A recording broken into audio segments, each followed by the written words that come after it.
Hey guys, what's going on? Today is Wednesday, March the 20th.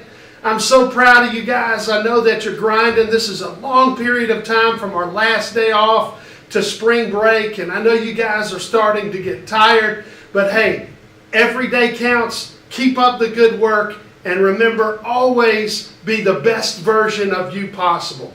For today's version of Coffee with Coach, I just want to say thank you to my teammate Andy Monin. He sent me this backdrop. Andy is a great friend of mine, and his company made this for me. He watches Coffee with Coach, and man, doesn't it look sharp? I appreciate it, Andy. Thank you, buddy.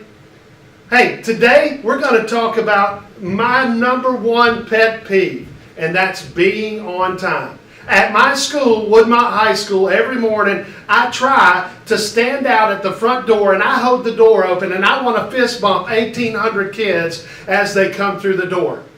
But one thing that I've learned, the same group of kids over and over and over are habitually late to first period. Now, I'm not talking about kids that ride a bus and the bus driver was late and they just happened to get here late. I'm talking about a group of kids who have no excuse. They drive themselves to school. If you drive yourself to school, you should never be late. I want to talk to you about this. My biggest pet peeve. When you're late, number one, it's disrespectful to your teacher. Think about all of the time that your teacher puts into their lessons and having them prepared for you, and what it shows when you show up late is that simply you don't care. And most teachers take that as you don't care about me. You don't care enough about me to show up on time. Not only is it disrespectful to your teachers, but it's also disrespectful to your classmates because class has already started. Instructional time is already started. We have a rule here at Woodmont, first 10, last 10. No one is allowed to go in and out of the room because the introduction and the summary of the lesson are the two most important parts.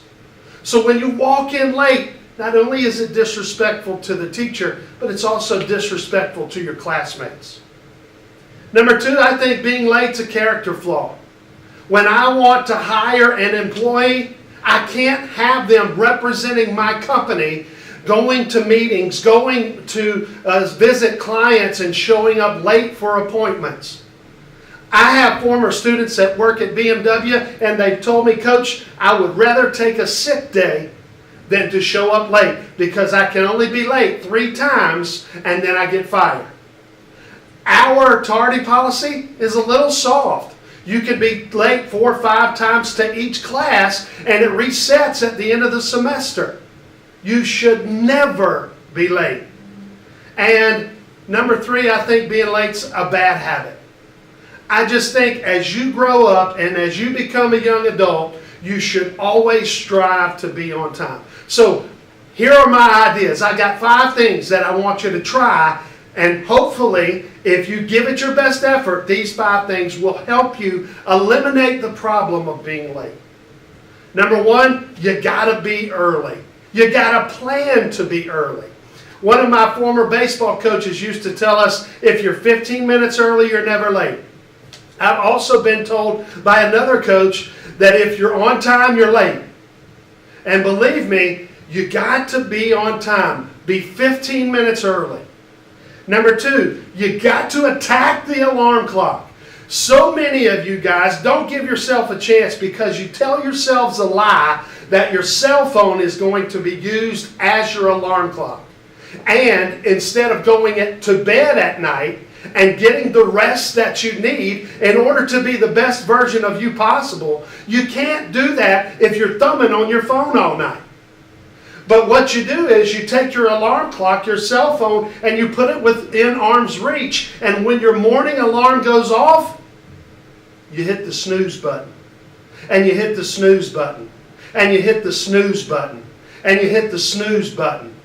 And instantly, that puts you behind the 8 ball for the first 10 minutes of the day, and you're scrambling the rest of the morning to try to catch up.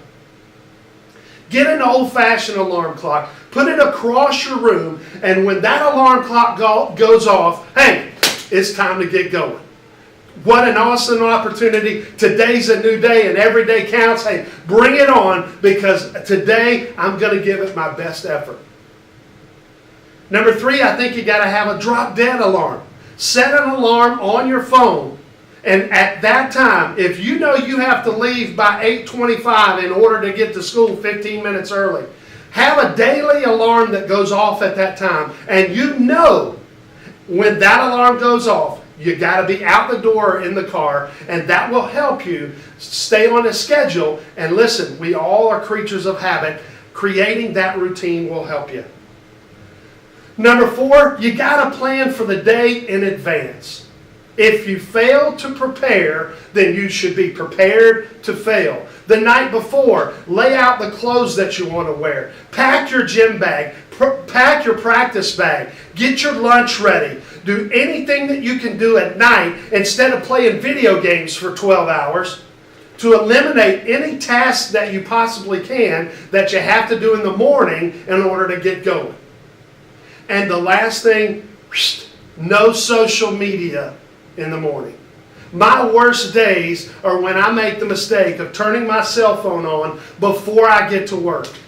As I'm driving down the road or as I'm getting ready, I start dealing with emails and text messages. And for teenagers, you guys start responding to social media requests. You start responding to Snapchat messages. You start taking all of these pictures and trying to catch up. And you're spending too much time on that stuff, which will be there later in the day, instead of preparing for your first priority, and that is to get to class on time. And the last thing, when you're late, of course, you're driving a vehicle. Not only are you putting yourselves in danger, but you're putting your passengers in danger, because I know you don't drive to school safely. So I hope that you've learned something today. I hope that you'll take these ideas, apply them to your life. And once again, hey, we're just trying to reach as many kids as we can. I love you guys. I can't wait to see you tomorrow. And I promise the best is yet to come.